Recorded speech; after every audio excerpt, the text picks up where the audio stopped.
شعار الدوري السنة دي المستديرة دائما بلا توقعات، ولكن الدوري ابتدى هادي جدا ثم غامض ثم مثير جدا. لقاءات غريبة النهاردة، الداخلية والاتحاد 0-0، ولكن سموحة والإنتاج الحربي عكس التوقعات تماما، هزيمة سموحة 2-0، ويتصدر سموحة المجموعة الأولى برصيد 29 بونت، فرق 3 بونت عن النادي الاهلي. كان عنده فرصه كبيره النهارده سموحه ان هو يفرق عن النادي الاهلي 6 بونت، لان بكده تساوي مع اللقاءات. الزمالك برضو بيحتل المركز الثالث وعنده مباراه واحده مؤجله مع الاسماعيلي، لا عنده مباراه مؤجله وعنده مباراه فرق عن الاسماعيلي في المركز الثاني. لو كسبها نادي الزمالك يبقى في المركز الثاني ويبقى فارق عن نادي بتروجيت مباراه برضو، ولو كسبها يبقى فارق بونت. ونروح بقى نسيب الدوري والزمالك ولقاءاته ونروح للزمالك واسراره. ونجمنا النهارده الكابتن احمد سليمان، نجم مصر طبعا، عضو مجلس اداره نادي الزمالك والمشرف العام على الفريق الاول ومتصدر انتخابات نادي الزمالك وكلمه السر في نجاح الفريق، ونقول زي ما نقول يعني شرفنا النهارده. ربنا يخليك سيف، سعيد بيك دايما يا رب. ازي حضرتك؟ الحمد لله تمام الحمد لله. يعني الحقيقه ببارك لحضرتك على اللقاء امبارح، كان معايا حتى المستشار مرتضى منصور دلوقتي تليفون لسه سايبه في اللجنه على التليفون والله على طول على التليفون. الحقيقه ببارك له، يعني كنت لسه حتى قبل بقول لحضرتك المستشار مرتضى منصور جاي الحقيقه بروح جديده تماما. الهدوء ده مسيطر على النادي، مسيطر على الفريق، في دعم كبير للفريق، الفريق يعني بيؤدي بشكل رائع. تولي حضرتك برضو الملف، يعني تستاهلوا الحقيقه الاشاده يعني في وقت قصير والامور ماشيه بشكل طيب. هو اللي نقدر نقول له هو يعني هدوء ده شيء كويس. طبعا هو قال انا اتعلمت من خبراتي اللي قبل كده. انا دلوقتي كان 2005 وهو دلوقتي 2004، بتفرق يعني سنين طويله. فقال لك انا اتعلمت من خبراتي. تاني حاجه، حاسس ان الجمعيه العموميه من الناس عايزه نادي الزمالك يعمل حاجه ومجلس ادارته بنسبه 80% قائمته نجحت، واعتبر يعني اي واحد بيعدي ال 75 يعتبر يبقى ناجح بنسبه كبيره جدا. حتى الزملاء اللي جم زياده على القائمه بتاعتنا زي هاني شكري او هاني زاده وشريف منير، احنا كنا سايبين تحت السن واحد وفوق السن واحد، وفوق السن واحد، يعني يعتبر اتسكنوا. وبتوعكم يعني برضه علاقه طيبه يعني. العلاقه كويسه الحمد لله. العلاقه الحمد لله. حتى وبعد كده هو حتى الكل المرشحين طبعا بقى لهم دور معانا. دكتور كمال اتعين مستشار، المستشار عمر هادي اتعين مستشار القانوني، استاذ محمد رحمي موجود، سيد متولي موجود معانا في معظم اللجان اللي موجود فيها. فالحمد لله الروح دي موجوده. نادي الزمالك هبط بنسبه كبيره جدا الفتره اللي فاتت، فالناس دلوقتي كلها عايزه تزق لفوق بقى، كله كان بيشد لتحت، نادي الزمالك بيوقعوه، لكن الحمد لله الناس حاسه ان الموضوع بقى خط. هو سيد تعيين مستشار رياضي او حاجه ولا ده؟ لا لسه، هو في حاجه، في هيكله بتطلع لكره القدم سيد يكون يدور فيها يعني. في هيكله كره القدم. الشكل العام لكره القدم يطلع الفتره اللي جايه يكون له دور فيها ان شاء الله. تمام. نروح بقى على ملف الكوره والفريق. كل الناس قالت قلقانه، واضح ان ميدو بيشتغل بسياسه جديده، بيطلع ناشئين في توقيتات صعبه جدا بيدفع بيهم، ولكن امبارح برضو كان طلع بتصريح قال انتظروا 4 صفقات جديده لنادي الزمالك. 4 صفقات ناشئين ولا 4 صفقات جداد؟ لا 4 صفقات جداد. يعني طبعا احنا لازم نعترف ان الجهاز الفني واللعيبه اشتغلوا في ظروف صعبه جدا، تحملوا فوق طاقتهم، فلازم يكون لهم اولويه. يعني يجب تدعيم الجهاز، وده حصل من اول يوم رغم ما اثير عن تغييرات في بعض افراد في الجهاز والناس في الجهاز هتمشي، لكن الحمد لله الناس مع الوقت حاسس ان ده كل ده مش موجود. برضه لعيبتنا دي اتحملوا كتير الفتره اللي فاتت، فانا الحمد لله واقنعت الناس اللي حواليا المسؤولين ان هم ليهم اولويه. لازم نعترف ان الفروق قريبه جدا في كره القدم، لكن الالتزام والانضباط وحقوق الولاء والانتماء والحماس الموجود زي مثلا الماتش اللي فات والماتش اللي قبليه هو ده اللي فرق مع نادي الزمالك وقدر يكسب في اخر ربع ساعه في ظروف صعبه جدا. كان الماتش اللي قبليه كان متعادل ومغلوب وبعد كده تعادل وبعد كده اتغلب وبعد كده تعادل وبعد كده كسب. السيناريوهات ثابته. سيناريوهات ثابته، فالناحيه الحماسيه موجوده. حسوا ان في ناس جايه تدعمهم، في ناس تقف وراهم، بتحاول نوفر لهم. طبعا مش يعني ما بنحناش بسرعه نوفر حاجه جامده جدا، لكن حسوا ان في امل، فعشان كده في تحس انه في فرق مع الفريق يعني.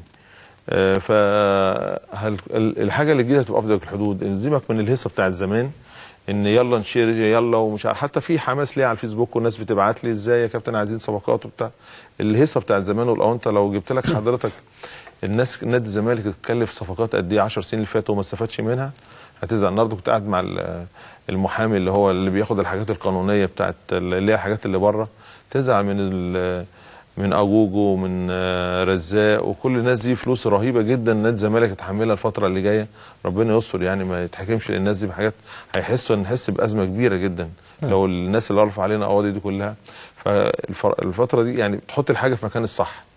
الخبره الحمد لله اللي عندنا والجهاز الفني زي ميدو وكابتن احمد عبد الحليم وكابتن عبد الرحيم محمد، طبعا ما شاء الله مرتضى الصراحه دعم غير طبيعي لا محدود للجهاز واللعيبه ومجلس الاداره.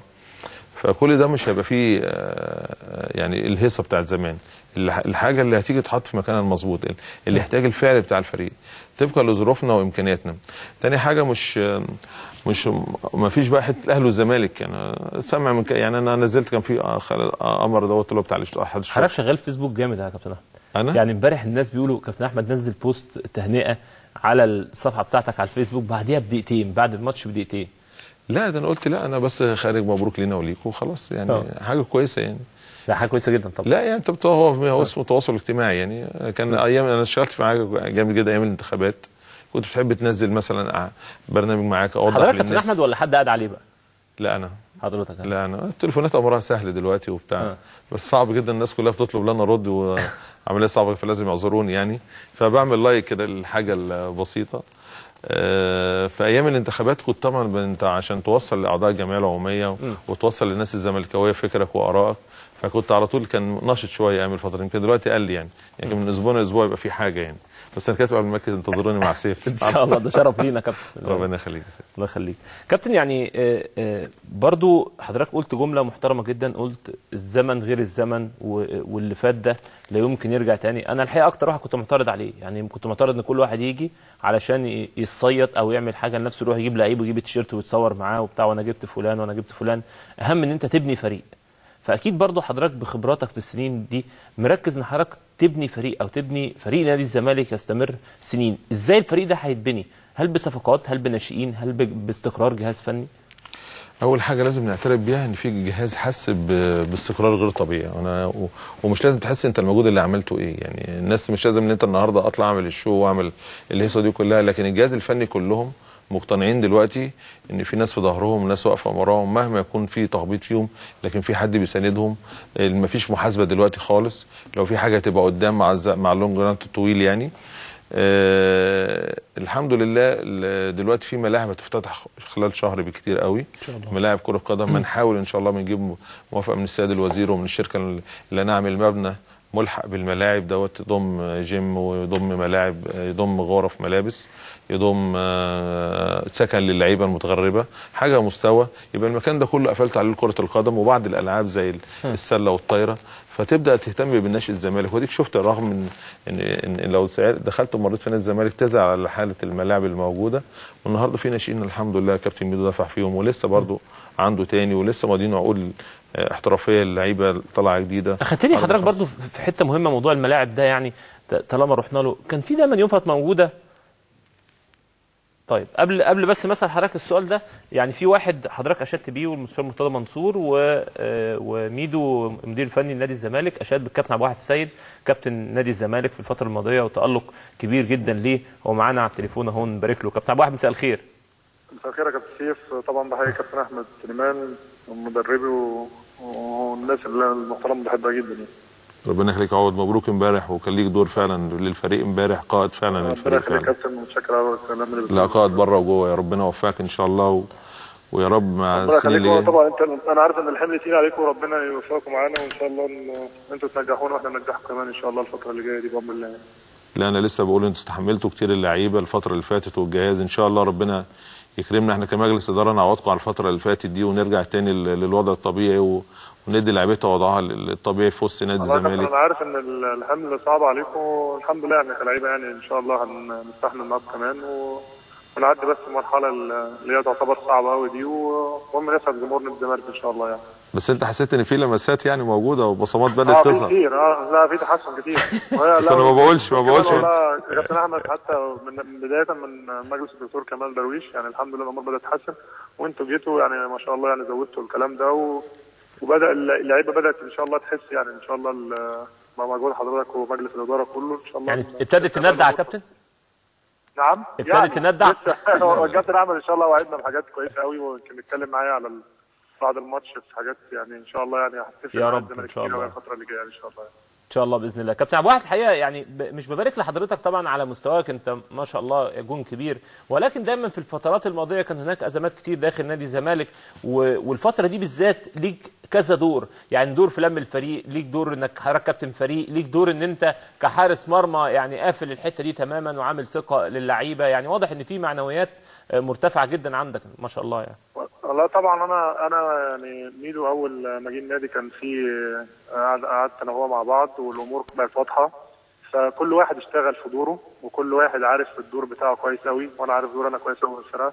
وميدو الصراحه يعني طبعا انا بشكره، اداني مساحه كويسه في ان انا اتحرك مع الفريق بشكل كويس، والحمد لله يمكن ده يعني ادت الواحد ثقه اكتر، والحمد لله اللعيبه عندها ثقه في الواحد اكتر من زمان من فتره طويله. الحمد لله اللعيبه يعني علاقتي باللعيبه كلها كويسه، والحمد لله في احترام يعني مع اللعيبه، وحضرتك يمكن تسالهم وانت عارف الموضوع ده كويس.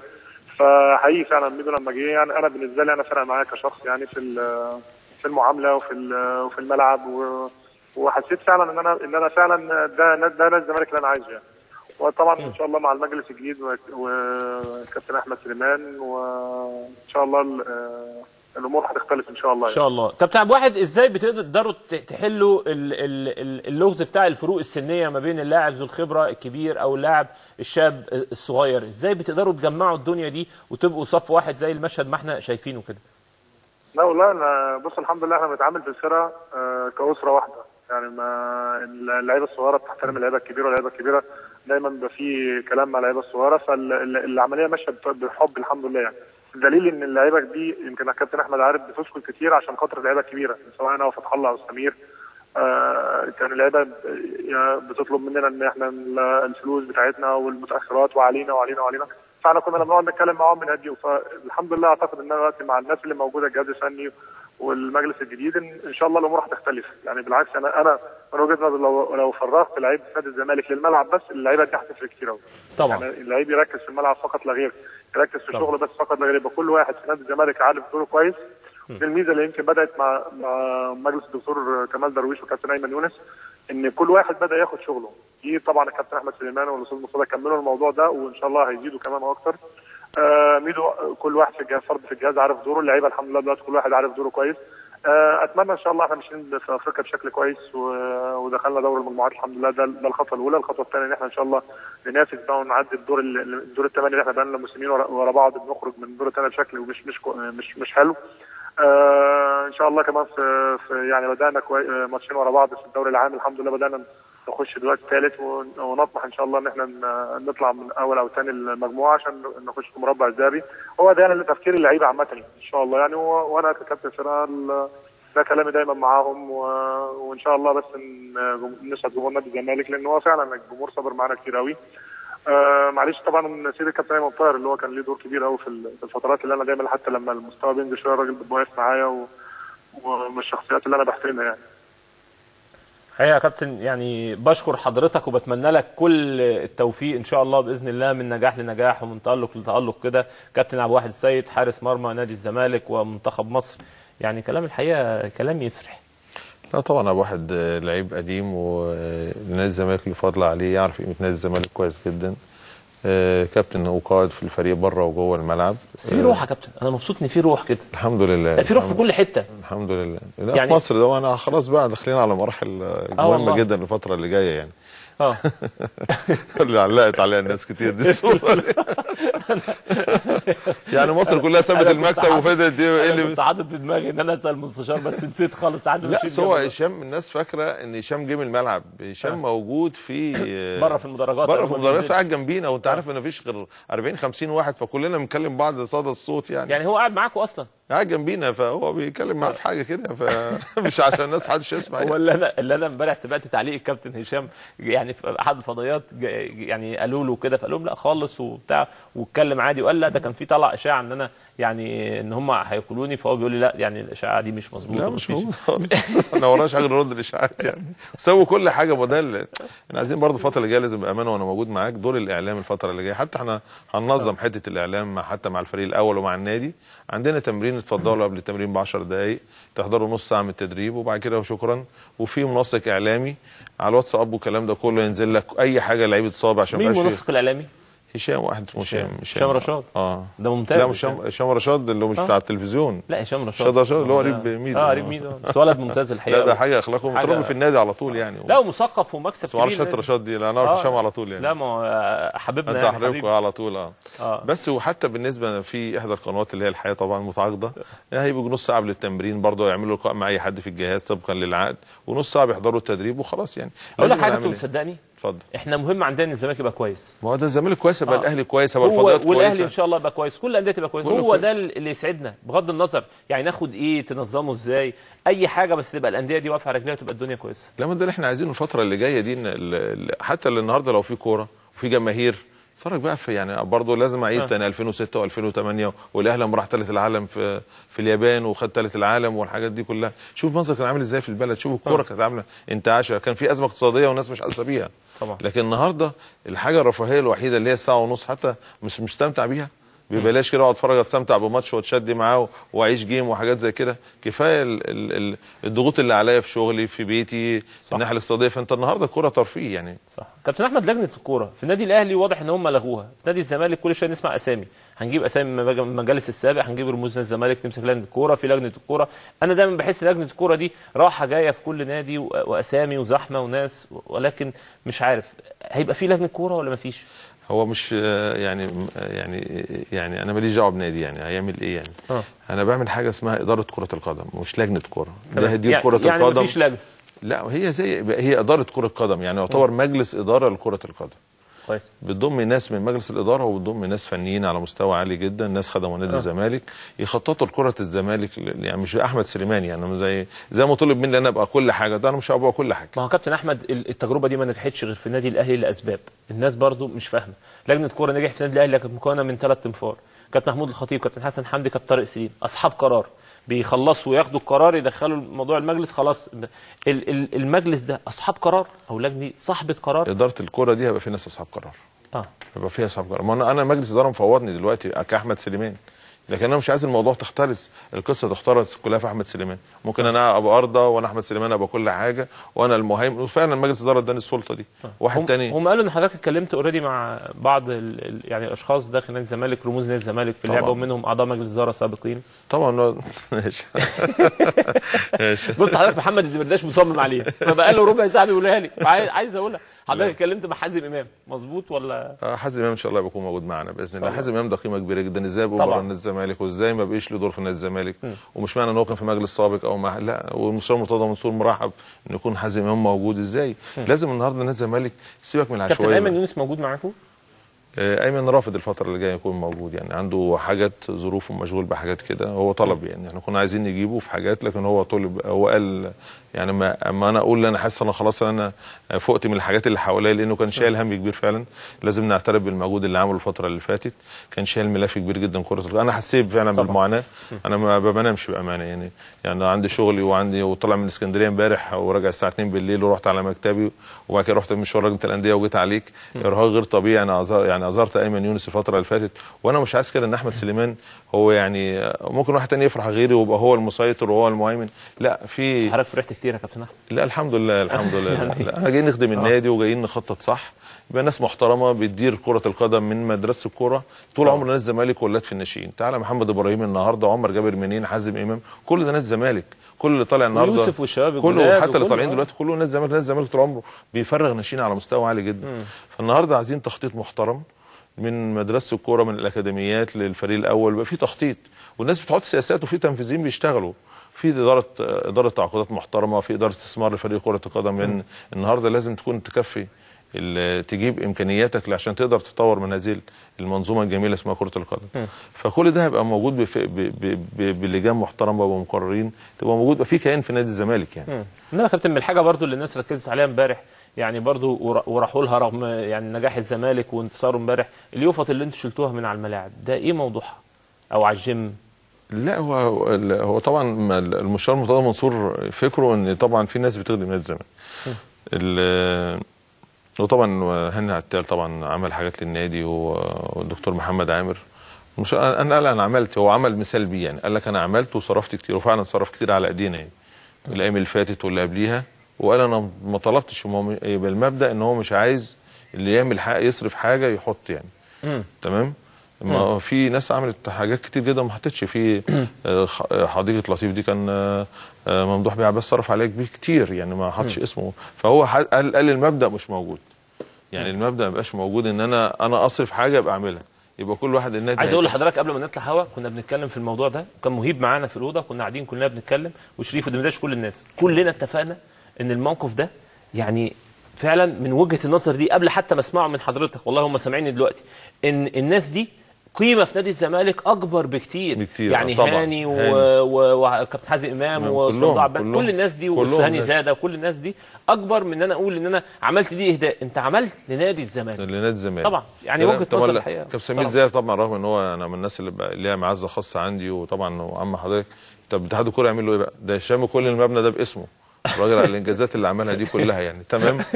والله يعني مع احترامي الناس المجلس موجودين يعني ولا 10 من اللي عملوا كابتن سمير زاهر هم لسه عملوا حاجه يعني طبعا، او مجالس ناس قبل كده يعني. فالنهارده هو حط مبدا ان انا النهارده هو اصلا صعبتوا الامور انتوا. ايه ده؟ صعبتوا الامور انتوا. لا يعني ان شاء الله مصر ياما نكسب ونعمل حاجات كويسه. نجاحات كبيره يعني، ما بتيجي ورا حد نجاح كبير جدا حاجه صعبه يعني. حد يبص لكابتن سمير او كابتن حسن شحاته او جهازك في وجود حضرتك ويبص للنجاحات عشان تحقق. عارف اقول لك حاجه لازم الناس تفهم من حاجه. ليه احمد سليمان خد؟ انا قعدت بينه وبين نفسي، انا ده نازل خدت قرار قبل الانتخابات بيومين وقعدت شهر قبل الانتخابات، ما كملش 25 يوم او حاجه ونزلت الانتخابات وخدت العصار. قعدت افكر طب ليه الناس ادتني على صوت؟ قعدت ادور الناس لما قرت السي في بتاعي لقوا ان انا في سنه 90 مع ايام وقاي وفاروق جعفر والجوهري ومحمود سعد خدتوا بطولات افريقيا والدوري، فحسوا اللي بيدي نادي الزمالك يدوه. ده انا رايي. وطبعا غير الحمد لله النتائج بتاعت مصر. حتى النهارده اما كنت بوزع بالروشور طبعا زي كل الناس، الواجهه كانت نادي الزمالك والظهر كان علم مصر. فالناس حست انت بتديك مش كاحمد سليمان، لا ده واحد خدم النادي وخدم ده. وفي اضافه بس الناس كتير ما تعرفهاش، ان حضرتك عملت شيفت من العمل الرياضي للعمل العام خسرك فلوس كتير قوي. والله العظيم مش عايز اقول لك بعاني. بعاني جامد جدا. الحمد لله ربنا طلعت حضرتك. لا يعني انا زي ما قلت انا برد الجميل فعلا للنادي، وفعلا انا جاي ارد الجميل فعلا والله بامانه يعني. صادق فعلا يعني. ليه دايما الناس بقى مع ميدو يقولوا ايه؟ ميدو قاعد، ميدو ماشي، طلعتوا انتوا 50 مره بصراحه وكلكم صرحتوا وميدو واحنا في ظهره والدنيا وبتاع، مفيش بصراحه اقوى من كده. فمن ناحيتكم مفيش حاجه اقدر اسالها. ممكن يكون ميدو بقى عنده حاجه، لان برضه طلع اخبار ممكن يكون في تغييرات داخل الجهاز بتاع، نروح برضه نساله. كابتن احمد حسام ميدو المدير الفني لنادي الزمالك، الف مبروك. الله يبارك فيك كابتن سيف، مساء الخير وسلام الكابتن احمد. طبعا مساء الخير احمد، ازيك؟ حياتك يا كابتن ميدو. اهلا بيك يا سيف. في اسكندريه ميدو ولا رجعت؟ في الطريق اهو. في الطريق. ها كنت فين في اسكندريه امبارح؟ كنت بقى كنت في حرام عليكم الراجل بارك له الاول سيبه بس سيبه ساب حاجه ثانيه. انت حضرتك سمعت الرد؟ كنت في شادد الفيش. وعامة ده ما يعلق في الاجابه. بس اقول لك حاجه، لو هو قاعد في اسكندريه يبقى برافو عليك، كان لازم يفصل. لا ما هو انا سمعت له مداخله امبارح كده في التلفزيون قال لهم انا في اسكندريه على البحر شادد الفيش. لا والله العظيم لازم يفصل يعني. كويس انه لا الحقيقه خلي بالك يا سيف، احنا بنلعب ماتش كل 3-4 ايام، كلها ماتشات يعني. لا مش اي ماتشات، ده ظروف ماتشات مصريه كلها بالنسبه لنا. فلازم في اليوم كده كل ماتشين 3 الواحد ياخد يوم كده لازم. ميدو الحقيقه يعني ببارك لك اداء يعني مشرف للفريق، روح جديده. كنت لسه بتكلم مع الكابتن احمد، روح جديده للفريق، روح مجلس الاداره ان هم يبقى في ظهرك، تصريحاتهم دايما عليك في كل تصريح لاعضاء مجلس اداره، او كابتن احمد سليمان المشرف على الكوره، او المستشار مرتضى منصور كان لسه معايا على الهوا دلوقتي وقال انا قلت وبقول ميدو رئيس جمهوريه الكوره في نادي الزمالك. يعني تصريحات اعتقد ليها مفعول السحر معاك برضو. يعني هو طبعا لما بتشتغل مع مجلس اداره بيديك الدعم، وده بيديك ثقه كبيره جدا في الشغل، بيدي ثقه كامله للجهاز. احنا من اول يوم مجلس الشؤون قلنا ان المجلس ده بيمثل لنا قوه كبيره جدا، على عكس ما الناس كانت متوقعه ان هيبقى في مشاكل او يعني ممكن بوصول مرتضى منصور لرئاسه الزمالك ان يبقى في مشاكل بينه وبين الجهه الثانيه وبينه وبين ميدو، لكن الناس شافت ان مرتضى منصور يعني راجل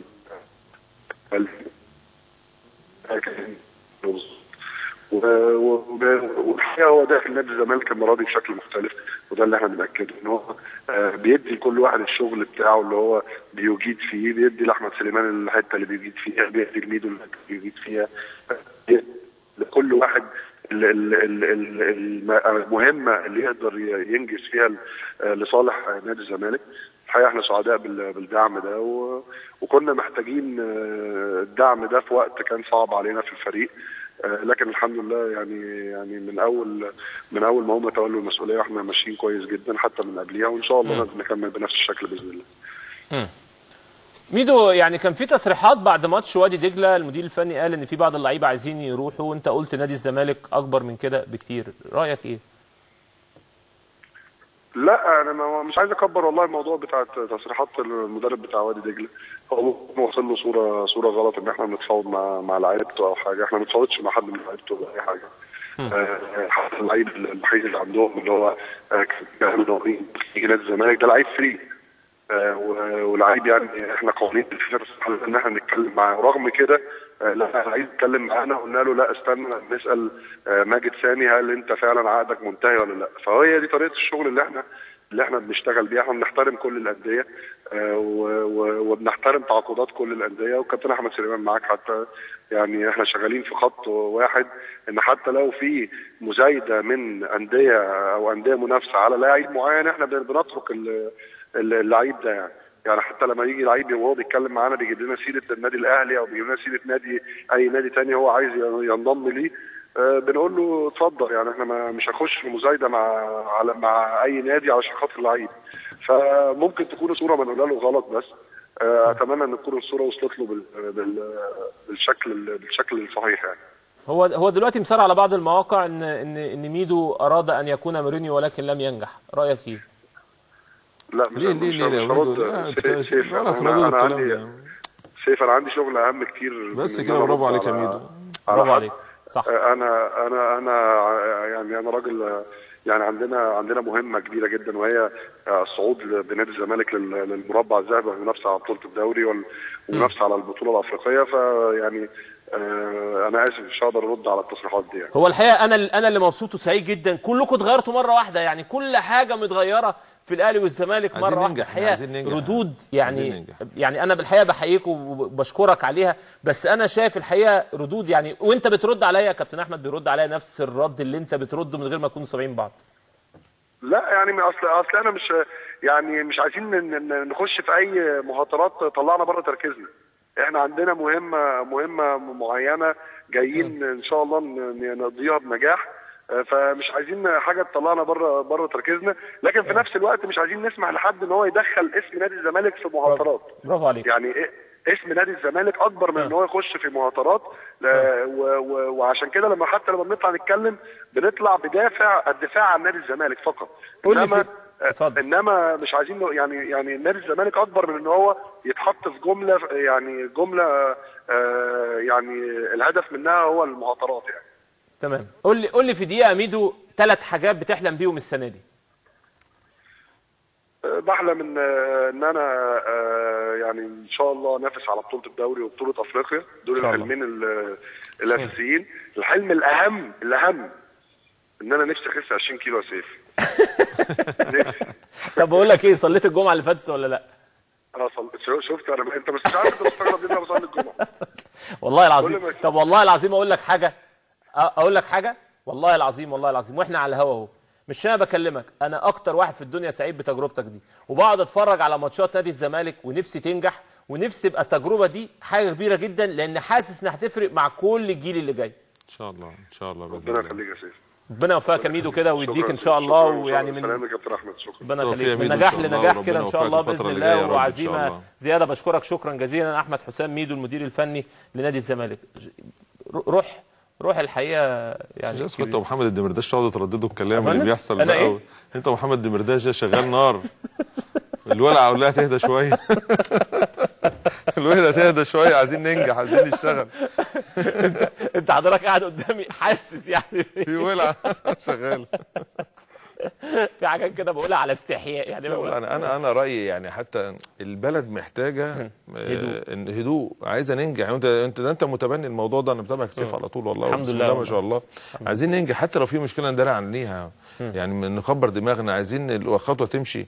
مش دي مصر بتاعتنا يعني، كرويا ولا اقتصاديا ولا حلاوه بلد. انا امبارح في اسكندريه بقيت والله نهار ابيض، اسكندريه الجميله الحلوه والله، بقيت مبسوط. يا ريت كان الواحد راح قضى يوم يعني برافو ميدو. وعلى الكورنيش ماشي كده الواحد يحس ان صدره اتغسل يعني. ما شاء الله. يا رب ان شاء الله مصر ترجع لوضعها الطبيعي بتاع زمان يا رب. عندك روح كويسه في كده يا كابتن، بعيد عن الكوره، حاسس ان هنرجع ان شاء الله؟ لا ان شاء الله هنرجع ان شاء الله. احنا زي ما اتكلمت معاك افتكر ايام الانتخابات ان احنا داخلين على مرحله جديده، في انتخابات جديده انديه، اللي كان الناس معارضه ان في انتخابات انديه. الحمد لله ربنا، وانا هنا اكدت معاك زمان ان في الانتخابات موجوده، في انتخابات رئاسه موجوده، في انتخابات برلمانيه موجوده، في دوله بتاع كام مصر سنين بقى التبديل واللي حصل وثورات وحاجات، كل ده بقى لازم نهدى. يعني زي ما الشيخ شعراوي قال لك يعني الثوره بتقوم عشان تهدى، عشان الامجاد تبتدي يعني. فاحنا عايزين نبني الامجاد بتاعتنا تاني يعني. كابتن احمد، كان في تصريحات لحضرتك قلت ان التجديد للعيبه اللي موجودين وصرف مستحقات اللعيبه اهم بكتير من الصفقات الجديده. لازم ارتب بيتي، اللعيبه والجهاز الفني اشتغلوا في ظروف صعبه، تحملوا النادي، فانا لازم يكون لهم تقدير عندي. يعني انا النهارده اقعد اكلم، اجي امضي النهارده اي لعيب النهارده يقول لك انا عايز 40% و50%. يعني نقول النهارده متوسط عقد اللعيب مثلا لو 1.5 مليون، يعني عايز 750,000 جنيه. يعني انا النهارده مدي واحد لسه ما عمليش حاجه اديله 700,000، ولسه الناس اللي اشتغلت واستحملت الفتره دي وليهم مستحقات قد كده، فالاولويه طبعا ليهم. ان شاء الله اما ارتب البيت بتاعي، والحمد لله انا شايف الجهاز بيدفع بناس محترمه. ودلوقتي في التايمنج انا مستني بقى دي. انا بقول لك هل الاتحاد الافريقي هل هيفتح لي برضه كده، عشان الناس فاهمه مستعجله على الصفقات. طب انا اجيب احطه جنبي في النهارده عشان كاس العالم هيتلعب ماتشات في شهر 5، تمام؟ المفروض فتره القيد بتاعه الاتحاد الافريقي في شهر 8. فالنهارده هقعد استنى شهر 8 يبقى خلصت 3 ماتشات، اللي هو هيبان بنسبه كبيره جدا مين اللي هيصعد بعد كده. فانا السنه برضو عايز اشوف دوري المجموعات الاتحاد الافريقي لما يفتح القيد، هل الاتحاد المصري يفتح له القيد؟ انت بقول كراجل مسؤول عايز اسالك السؤال ده. الايه؟ الاتحاد الافريقي هيفتح القيد في شهر 5. مظبوط. لو فتح لي القيد في شهر 5 هل الاتحاد المصري يفتح له القيد؟ اعتقد ما فيش غير دروميك بس واحمد سمير فرج، هم دول المتأيدين عندي اللي ممكن يخشوا. هل بقى الاتحاد المصري برضه هيستثناني ويفتح له القيد عشان ايد لعيبتي؟ ودي الاسئله دي لازم ونشوف الوضع الطبيعي ايه. دومينيك الحقيقه فاق طبعا، اصرار، في اصرار يعني لازم النهارده دومينيك مختلف في الزمالك. بيبقى مختلف، يبقى عنده اصرار وعزيمه يعني المستشار مرتضى قعد مع اللعيبه حمسهم كويس. الاجتماع اللي عملناه قعد لهم بصوا انا حماسي خدونا انا مثال، انا اتحبست واتسجنت قال لي على الهوا دلوقتي كده. قال لك طب ايوه قال لي كده. قال لي انا خرجت وشطب عضويتي ورجعت رئيس نادي الزمالك. في مثال لعيب دايما ربنا يديله الصحه، جمال عبد الحميد. جمال عبد الحميد مشي من النادي الاهلي، كان بيمشي الناس بتسنده ولازم نعترف، كان بيمشي على عكوزات. جه قعد سنه في نادي الزمالك قاعد ما بيعملش حاجه. انا فاكر انا كنت ساعتها طالع الفريق الاول، وكان الكابتن احمد رفعت ربنا الصحه وكابتن ابو رجيله هم اللي ماسكين، وكانوا بيطلعونا احنا من تحت ونروح نلعب ماتشات مع الناس اللي ايه ما بتلعبش. كان جمال عبد الحميد ده قاعد سنه في نادي الزمالك ما بيعملش حاجه. شوف جمال عبد الحميد قاعد وعمل حادثه كبيره وبعد عن الملاعب 2 3 سنين. لكن جمال عبد الحميد بعد كده بقى هداف نادي الزمالك، خد معاه بطوله افريقيا، راح كاس عالم. شوف بقى احنا كلنا على الطريق ده كله ما رحناش كاس عالم. فالنهارده اصرار اللعيب والعزيمه الموجود ده لازم يبقى شيء مهم جدا يعني. ربنا يكرمهم الفتره اللي جايه دي وانا شايف ان في روح عاليه جدا في النادي، والولاد عايز يعملوا متعطشين. ربنا يكرمنا ان شاء الله. كابتن، يعني ملف عبد الواحد السيد هو ملف خاص شويه، ودايما اللعيب بيحتاج تعامل نفسي، وحضرتك اقرب واحد ليه في كل حاجه، واكيد هو عنده طموح ان من نادي الزمالك ويتالق ويقف على رجله ويروح المنتخب. هل حضرتك في احاديث معاه في الحته دي؟ هل حضرتك مركز معاه في الحته دي؟ يعني حضرتك ادرى واحد توديه المشوار ده ازاي، او ازاي هو يروح لمنتخب مصر؟ والله هو زي ما قال لك ميدو، احنا عندنا كل 30 مباراه. وكان طبعا الماتشات بتاعت افريقيا كل 5 ايام، والماتشات دوري المجموعات جايه في 15 يوم باينه وحاجه، بتطلع القرعه يلعبوا 3 ماتشات. فالريتم ورا بعض عايز اللعيبه بعد، انا حتى يقول لك مش عارف فتح الله تجديد وناس ولا بنتكلم مع حد خالص، احنا بنحاول نهيئ الظروف حوالين الفريق الفتره اللي جايه دي لغايه اما ربنا يكرمنا ب3 ماتشات الاولانيين ويحصل هدوء شويه اثناء كاس العالم، نبدا بقى كل حاجه للناس نتكلم معاهم. لكن عبد الواحد ده قيمه جدا في نادي الزمالك، كابتن الفرقه سنين طويله، حقق مع الزمالك بطولات كتير جدا، هيبقى كل تقدير معانا الفتره اللي جايه ان شاء الله. ملف مهم جدا وقنبله مدويه فجرها المستشار مرتضى منصور على الهواء، وقال ان في عرض لنادي الزمالك ب 140 مليون جنيه في 3 سنوات، وحضرتك اللي مسؤول عن الملف. هو طبعا احدى الشركات جت تقدمت ليا وعرضت الموضوع على المستشار مرتضى واعضاء المجلس زمالي، والعرض يعني جه بطريقه وديه لسه لغايه دلوقتي امبارح، وعايزين يعملوا رسمي، قلت لهم نستنى شويه نعلنه. فالناس حاسه ان نادي الزمالك ان شاء الله جاي، عاملين لنا عرض محترم في حدود 140 مليون جنيه لمده 4 سنين. انا بس مش عايز تفاصيل قوي، انا عايز اعرف 3 سنين ولا 4 سنين؟ 4 سنين. 4 سنين. 4 سنوات. اصل المستشار مرتضى منصور قال 3 سنين، مش مشكله. 4 سنين. 4 سنين برضه 4 كويس. سنوات. عايز اعرف ايه محتواه، بس يعني الناس هتاخد ايه من نادي الزمالك؟ لا في جزء، المستشار قال ان في اتوبيس وفي في جزء مادي كويس جدا، وفي حاجات بونص للفريق لما يحقق بطولات هياخد، وفي حاجات بقى اللي هي انا عايز ارتاح منها، شايلتها من اول يوم، ما عنديش ازمه ماليه موجوده. 4 معسكرات في السنه طبعا هيبقوا في اوروبا في احدث حتت في العالم يعني. اتوبيس محترم لفريق نادي الزمالك اللي باسم نادي الزمالك. الحاجات دي كلها تكلفه عليك طول السنه يعني. مش عايز اقول لك ان الفتره اللي فاتت عندنا بعض المعسكرات في توفير سيوله يعني. معسكرات الفريق كلها اثناء الماتشات كلها اللي هي الاكل والشرب والحاجات دي كلها، الاقامات والحاجات دي، حتى المياه الشرب في التمرين في المعسكرات، في حاجات كتير طبعا لا داعي لذكرها دلوقتي، هنقولها في الوقت المناسب. هل البث داخل في الحاجات دي؟ كل حاجه، حقوق النادي. حقوق النادي حتى في البث؟ حقوق يعني النادي. هياخدوا ماتشات الزمالك؟ ياخدوا ماتشات الزمالك، حقوق النادي. حقوق النادي، لانه دلوقتي انا هعمل ميزانيتي على اللي هيجي لي، وده فكره اللي عنده اكتر طبعا هنرحب انه يكون موجود. ولعت ايه؟ ولعت مفيش مشاكل ان شاء الله. لا بص اقول لك حاجه، كل نادي الزمالك ظلم، انا مش لن اتسول لنادي الزمالك. انا عندي اسم كبير اسمه نادي الزمالك، هستغله يعني هستغله. انا قلت افتكر هات الاحاديث. انا قلت لك في براند معايا اسمه نادي الزمالك، الناس تقول لي انت هتجيب فلوس قبل الانتخابات كده. قلت لك قبل الانتخابات هستغل اسم نادي الزمالك، ولو مش هقدر اسم الزمالك اقول له مع السلامه. عندي اسم كبير اسمه محترم اسمه نادي الزمالك، بالسنين اللي فاتت دي هجيب له حقه باي طريقه باي اسلوب إن كان، مع احترامي يعني. حتى لو البيع الجماعي هيضايقني انا، هيتعبني انا، مش هاخد حق اللي انا الباكج ده هيجي لي، هنشوف نفسي. لان النهارده انا بامانه انا بروح لانديه بطلب منها لعيب بيقول لي 5 و6 مليون. ما بيقدرنيش يعني. النهارده انا في زي سمعت انا في نادي مره كده حصل حوار قال لك ده 5، قلت له شكرا السلام عليكم. فالنهارده انا نادي الزمالك فعلا كيان كبير جدا، وكل واحد يقدر يحقق ذاته النهارده. لكن النهارده لو حاجه جماعيه محترمه تقدر تجيب لي اللي انا هيجي لي، اهلا وسهلا طبعا. لكن النهارده انا عايز اشيل هم لبسي يبقى انا ارتحت بيه، اكل معسكراتي، الميزانيتي اللي هتجي لي النهارده هيجي لي 100 مليون جنيه في 4 سنين. هعمل ميزانيه كره القدم ب 100 مليون في 4 سنين، وهشتغل على 140 ولا 100؟ 140. انا بقول مثال يعني. انا بقول مثال اعمل ده، وان شاء الله اقول لك حاجه. لو اقول لك حاجه، لو انا حاطط حاجات فيها من ضمن الحاجات اللي طلبتها البطولات، ومفيش لعيبه هتعاقد معاها غير لما كل بطوله. يعني من ضمن اللعيبه مثلا يجي ياخد 100,000 دولار هتاخد 20,000 دولار و30 مع الدوري، ده كده. نادي الزمالك لازم يرجع لعهده، واللي عايز يجي نادي الزمالك في ناس عايز تدفع فلوس عشان تخش نادي الزمالك. انا سبت كوره وفلوسي عشان اروح ارجع تاني اخدم نادي الزمالك. صح تمام. المستشار مرتضى منصور راجل مش عايز اقول لك بيروح مكتبه جنب الفلوس اللي يخش له قد ايه. النهارده بيقعد 60% من وقته نادي الزمالك. نادي عملنا ولازم ليه دور معانا وليه واسم معانا، لازم نرجع الوضع الطبيعي للنادي دوت. فالعقد الرعايه المحترم اللي هيليه باسم نادي الزمالك هو اللي هيكون موجود.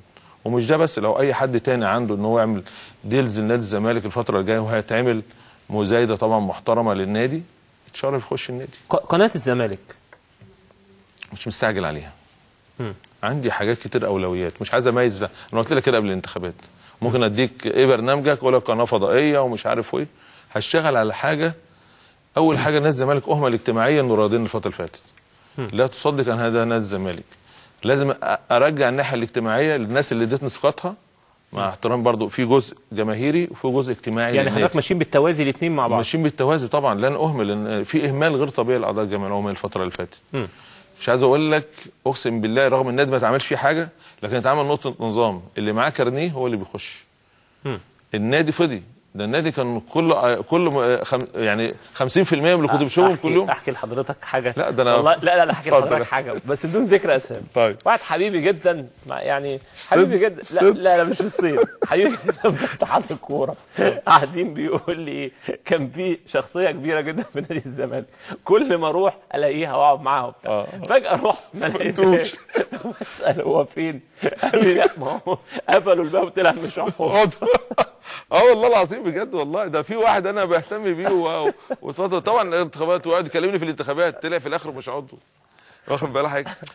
بباب النظام الناس بتقول لك انا بستمتع بالنادي طبعا، ما كنتش بتلاقي كرسي، رغم حتى ان الكراسي والمستوى والجال الاجتماعي ان شاء الله هيشوفوا تطور غير طبيعي للنادي، هترفع المساحه كلها ويتقسم مظبوط، وبدايتها ملاعب كره القدم اللي هتتعمل لورا ان شاء الله. ربنا كرمنا بمبنى محترم يضم سكن للاعبين وجيم. اللي بيضحك اللي ورا ده قاعد فوضى تحت السلم، كان قاعد فوضى تحت السلم. قول المركز الاعلامي، قال له فوضى تحت السلم، قول المركز الاعلامي.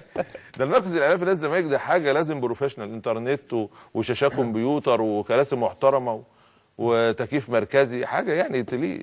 قول له بقى كنت قاعد في ايه اللي عمال يكلمك ده؟ ما هو بيقول لي عشان يعرفوا ان كنا شغالين من غير امكانيات. لا كويس، لا محمد عمل، وانا زعلت منه انه قدم سالته. محمد من الشخصيات المحترمه. لا محترم، وانا قلت له انت يعني غلطه اللي انت قدمت سالتك، لان الناس كانت بتفكر انه يكون موجود تاني، ورب طبعا هو مش بعيد عن النادي يعني. ان شاء الله باذن الله. كابتن، يعني الناس بتقعد تفكر في فرع الزمالك الجديد او فرع 6 اكتوبر، هل ده حلم ممكن يتحقق فعلا؟ يتحقق قريب جدا ان شاء الله. هو دلوقتي خلاص الاقساط بنسبه كبيره اتحل، تم دخل مستشفى مرتضى منصور وهو بره، وبعد كده دلوقتي بقى في الحمد لله قدرنا نوفر فلوس الرخصه.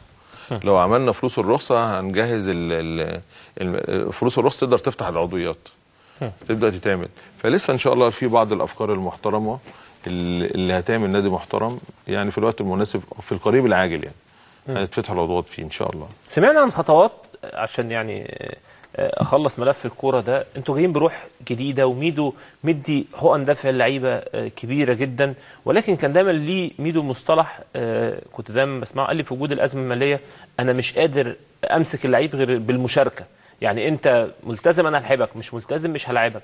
هل وانت حضرتك بتدي بقى لعيب نادي الزمالك حقه هتعمل لائحه فيها جزاءات ولائحه فيها ثواب وعقاب؟ طبعا.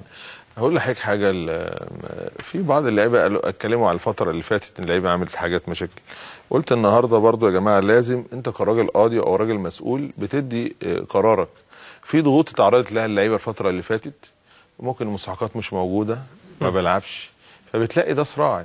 يعني ممكن يقول لك كمان ولا بلعب ولا باخد فلوس، يعني لازم انت النهارده تحس بنفسيه اللاعب والكلام ده كله. وحصل حاجات الفتره اللي فاتت دي وتم التغاضي عنها كروح القانون، كروح انت راجل مسؤول، كروح راجل داخل بتدي القرار. حتى ميدو انا متهيألي عمل كده، وحتى كابتن احمد الكابتن عبد الرحيم تغاضوا عن حاجات لظروف حصلت. تمام. فالنهارده ربنا يسهل اما الامور الطبيعيه تكون موجوده والمقومات تكون موجوده حوالين الفريق، كل واحد ياخد اللي ليه واللي عليه. سعيد بيك يا كابتن احمد، اداري الحقيقه شاطر، يعني في العمل التطوعي دايما بيبقى فيه بدايه كده، حضرتك قبل الانتخابات زي بعد الانتخابات تصريحات هاديه. بتمنى لحضرتك كل التوفيق، بشكرك شكرا جزيلا، بتمنى لك ان شاء الله باذن الله النجاح كده داخل نادي الزمالك. يا رب. سعيد بيك دايما، وانا شايف ان انت الفتره اللي فاتت دي توليت من الناس الاعلاميين حته الهدوء، حته ان مفيش مشاكل، اثاره، وانا شايف ان كان ليها دور بامانه يعني. الحمد لله كابتن، ربنا يكرمك ونورتنا وشرفتنا دايما كده ان شاء الله. سعدت بيك يا خلصنا حلقتنا النهارده مع نجمنا كابتن احمد سليمان عضو مجلس اداره نادي الزمالك، وكان حديث عن الزمالك وحديث خاص. كل التوفيق ان شاء الله باذن الله والهدوء لنادي الزمالك ومجلس ادارته ان شاء الله الفتره القادمه. نروح بقى لاهم نتائج الدوريات الاوروبيه، واشوفكم بكره في نفس الميعاد ان شاء الله باذن الله. نروح لنهايات اهم نتائج الدوريات الاوروبيه، وبعد كده اشوفكم بكره في نفس الميعاد.